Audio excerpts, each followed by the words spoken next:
Gewoon een zondagmorgen ergens in Tjundelen sta ik met wat mensen hier die eigenlijk aan de boogsport doen. En kun je even vertellen hoe de vereniging heet en wat het voor boog is? Ja, dit is de Archery Club en dit is een longbow. Dat is een recurve-boog. En dit ook, en hij heeft ook een longbow. Oké. Ach, Harry. Oké. En archery. Archery, ja. Archery. Oké, we gaan even het bos in. Want jullie doen de sport binnen, maar ook buiten. Dus we gaan even met jullie mee kijken hoe het gaat. Dus ik zou bijna zeggen, we lopen achter de cameraman aan. En de twee jonge sporters, zou ik bijna zeggen, die gaan ons ook wat laten zien, of niet? Ja, dat dacht ik. Wij zijn hier ergens in het bos beland waar jullie een paar doelen hebben. Hoe noem jij die doelen? Dat zijn doelpakken. Doelpakken. Dus dat zijn die dingen die daar ergens bij die boom staan. En hoe gaan we nou schieten? Hoe beginnen we met de jongeman? Ja, die jongeman die schiet vanuit iets dichterbij. Nou, dan ga je eens even daar naartoe. Dan gaan wij kijken. Hoe heet die jongeman? Dominique. Dominique. Even kijken wat jij daar doet, hè?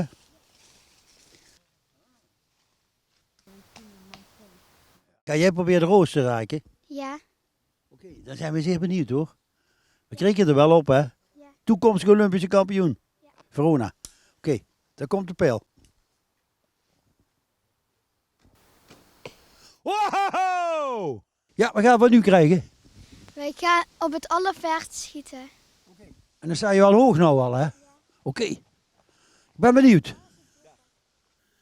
Op een gewone zondagmorgen stond ik bij Victor. En Victor is de man die hier eigenlijk de handboogsport een beetje bedrijft.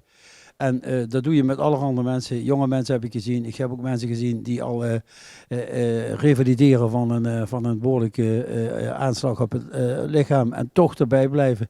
We zijn in het bos geweest. We hebben jeugd gezien. Veel jeugd bij jouw handboogsport, zou ik maar bijna zeggen. Leg eens even uit. Wat is het voor een vereniging? En hoe kunnen de mensen hier lid voor worden? Proeflessen krijgen? Vertel even iets over jouw vereniging.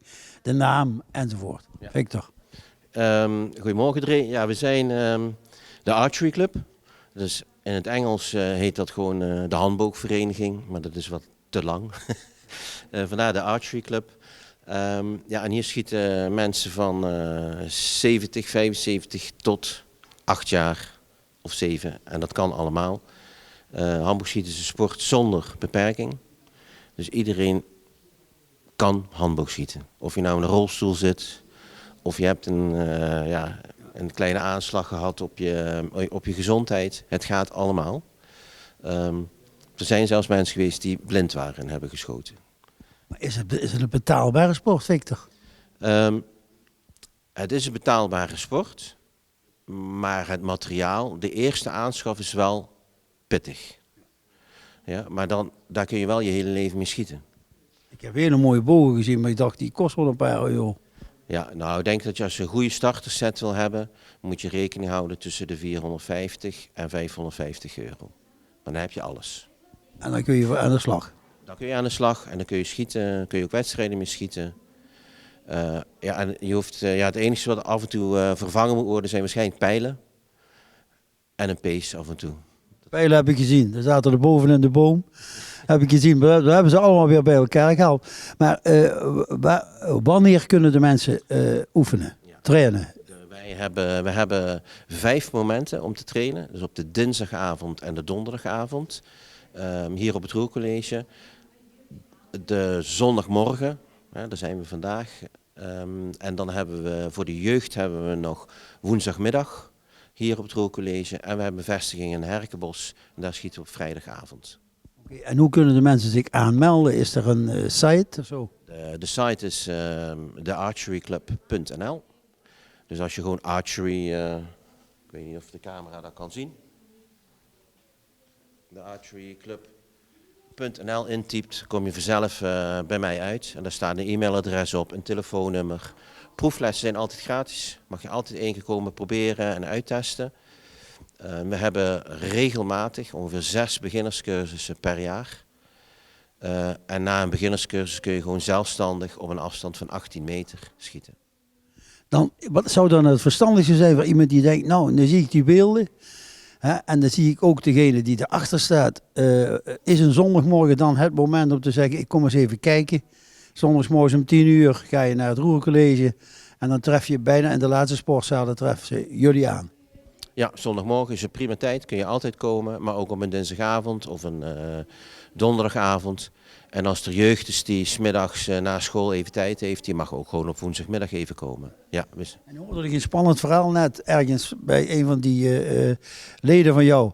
Die zei, ja, je was bezig in Roerendalen om te kijken of je niet mensen die met een rolstoel zich kunnen verplaatsen in het Mijnweggebied en dan daar hun sporten in. En ben je daar echt mee bezig? Ja, samen met de gemeente Roerdalen zijn we proberen om het rolstoelpad, de bestaande rolstoelpad, dat moet opnieuw onderhouden worden. En even een goede onderhoudsbeurt krijgen. Maar de bedoeling is dat we uiteindelijk daar ook samen met mensen die een mobiele beperking hebben, fijn in de natuur kunnen gaan schieten. Dan hebben we de boog, 450 euro, dan heb je al een topboog bij wijze van spreken, denk ik. Hè? Dan heb je een hele goede beginnersboog, daar kun je echt heel lang mee vooruit. Ja. En de contributie? Contributie is, als je 1 keer in de week komt trainen voor volwassenen, €12,50 per maand. Wil je onbeperkt komen, €17,50 per maand. En de jeugd mag altijd onbeperkt komen en betaalt een tientje per maand. Dat zijn geen prijzen. En als er mensen zijn die het helemaal niet kunnen betalen, is er nog altijd de Stichting Leergeld. Hè? Stichting Leergeld, Jeugdfonds voor Sport en Cultuur. Ik weet niet of Roermond ook in het Volwassenenfonds zit. Maar is dat zo, kunnen ook volwassenen daar gebruik van maken. Ja. Nou, dat is toch geweldig. Heb je nou echt iets toe te voegen dat je denkt, nou daarom moet je zeker een keer bij ons langskomen? Nou, als je handboogsport leuk vindt, of je denkt dat je het leuk vindt, zeker voorbij komen. Er zijn ontzettend veel mogelijkheden. Buiten het bos schieten en wandelen. Binnenschieten kan ook natuurlijk. Heb je toevallig een kruisboog liggen? Dat mag bij ons ook nog. Nou, geweldig. Dan heb ik gezien dat er een hele hoop jongere mensen waren. Dat heeft mij verbaasd in deze sport. Heel veel jonge mensen die meedoen vanaf 8 jaar. Ik heb ook jeugd gezien, die zijn nog in de puberteit. En dat combineert zich met wat oudere mensen. Nou, fantastisch. Ik vind dat je goed werk doet hier voor de sport. Dat is weer een andere manier. En je kan toch, als je in het bos bent, dan moet je toch wel wat meters maken. Die heb ik samen met mensen gemaakt, met de sporters. En dat was wel heel interessant. En het heeft ook wat. Ja, het kan een statische sport zijn, maar het kan ook een hele goede sport om te bewegen zijn. Hartstikke dank voor jouw bijdrage. En dit is mijn club. Ik zou zeggen, veel succes. Dankjewel. Toi toi toi, hè. Deze uitzending wordt mede mogelijk gemaakt door Brasserie en Adventure Golf Het Pakhuis.